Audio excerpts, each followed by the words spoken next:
The 2026 GMTK Game Jam just ended, and I would like to share my entry with you. Hi, I'm Tomody, I make Godot UI tutorials and apparently Game Jam videos. In case you don't know what a Game Jam is, it's an event in which developers make a game based on a theme that is revealed at the start of a Game Jam. After the development phase ends, the games are usually rated by other developers and sometimes even judges. So in this video, I will show you what the initial vision for the game was, what I did on each day, what the actual game looked like at the end, and how it was ranked.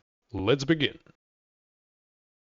The theme for this game jam was Countdown. The game started as any other game starts, with an idea. I was brainstorming with a friend who I initially wanted to make the game with. The plan was I will do the code and he will make the models. Unfortunately, he wasn't able to participate, but luckily enough, I was able to find models which fit the game perfectly. After about an hour of brainstorming, we settled on a game in space, where you are flying in a spaceship after a big war, and your ship is one of the few that survived the battle. Your ship is damaged and can't leave the orbit, but the sun or a big enemy ship or whatever is about to explode and you need to get out of there. So you need to gather enough materials or scraps to repair your ship, while also managing other resources such as oxygen, fuel, and crewmates, which is actually your HP, and escape before the big disaster. So we included the theme of the game jam countdown in two ways. The big bad countdown of the ship exploding and destroying everything, and the second smaller countdown, your oxygen. We also wanted to include a Slay the Spire-like map that lets you choose your own path through different levels, which would include enemy encounters or resources. Here's how it all started. I made a cube with a movement script which will later become our player, and the second floating cube which will later become ships that we can interact with, or as I call them, explorables. At the end of day 2 the game looked something like this. I was actually pretty happy with the progress I made. I already had a fuel and oxygen system and I could interact with the floating cubes. I also created a spawner that spawns more cubes every 5 seconds. On day 3 I didn't have much time to work on the game, so I just added the big bad cooldown and that was it.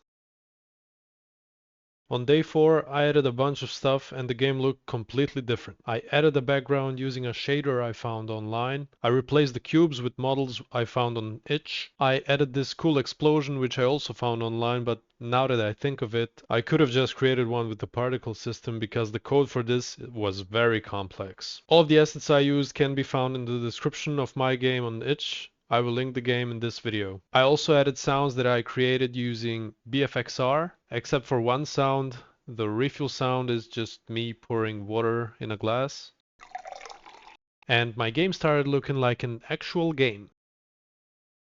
On the final day, there was no more time to add any new features, so I just polished the game a little bit. I added particle effects to the ship when the player is moving, I added some color to the UI, and I added this cool flashing animation when you lose HP. I changed some values until they felt right. For example, the explorable spawner now creates 20 explorables every 10 seconds. And let me tell you a little secret. There is no cleanup script. The explorables just float around after they spawn, causing hundreds of explorables to be loaded at the same time. But hey, it's a game jam game. You have to take shortcuts in order to finish the game on time. After the development phase was over, now comes the other fun part of game jams. Playing games that other people made and rating them. There were many cool games, but one of them really stood out to me. I'm pretty sure this one will be the winner. I mean, it has over 300 ratings compared to my 24 at the time of recording this video. It's called Deathmate and it's basically chess but as a card game, or a roguelike deck builder to be specific. I really hope they make a bigger game out of this and release it on Steam.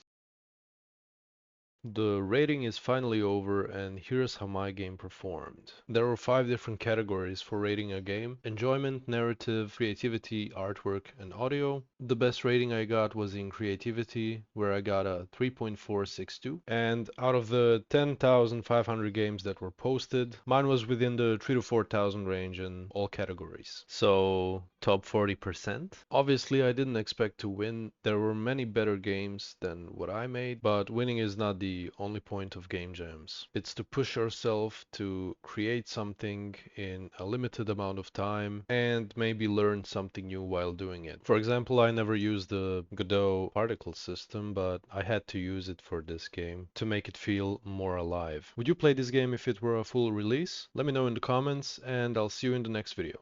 Maybe. Bye!